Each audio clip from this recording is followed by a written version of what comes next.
Nellore Shri convention హాల్లో YCP నగర నియోజకవర్గ బిలియనీర్లకు సర్పై అవగాహన సమావేశం నిర్వహించారు.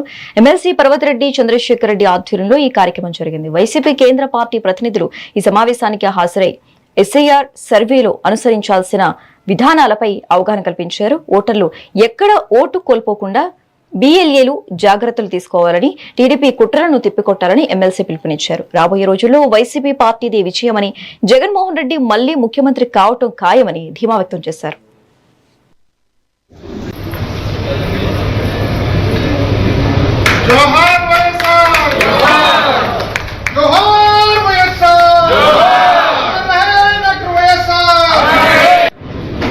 ఎస్ఐఆర్ లేని టైంలోనే 2019 ఎన్నికలకు ముందు కొన్ని లక్షల ఓట్లని ఆయన ఒక సర్వే నిర్వహించి తొలగించే క్రమంలో జగన్మోహన్ రెడ్డి గారు కోర్టుకు వెళ్ళి మళ్ళీ వాటన్నింటినీ కూడా రిటర్న్ చేయించిన సందర్భాన్ని మనం చూసాం.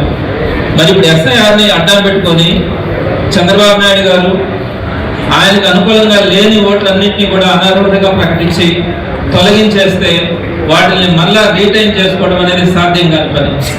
అందుకని వాటిని ఖచ్చితంగా మనం అడ్డుకోవాల్సిన పరిస్థితి అయితే ఉంటుంది.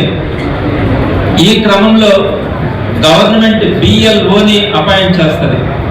అంటే ప్రతి బూత్కి గవర్నమెంట్ నుంచి బిఎల్ఓ ఉంటారు.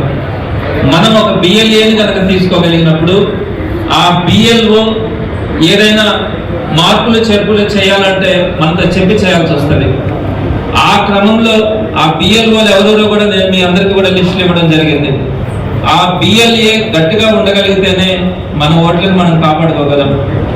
చంద్రబాబు నాయుడు గారు చేసే కుట్రలు అందరికీ కూడా తెలిసిన విషయమే. ఏది ప్లెయిన్ పాలిటిక్స్ ఆయన దగ్గర ఉండదు. నారాయణ గారు కూడా ఇక్కడ మొన్న ఎలక్షన్స్ ముందు నేను తర్వాత చూసి ఆశ్చర్యపోయాను. 57,000 ఓట్లని మ్యానిపులేషన్ చేయడం జరిగింది. ఆయన 2023 అక్టోబర్ నుంచి ఆయన ఎలక్షన్ క్యాంపెయిన్ చేస్తే 57,000 ఓట్లు, సుమారుగా 32,000 ఓట్లని అడిషన్ చేయడం.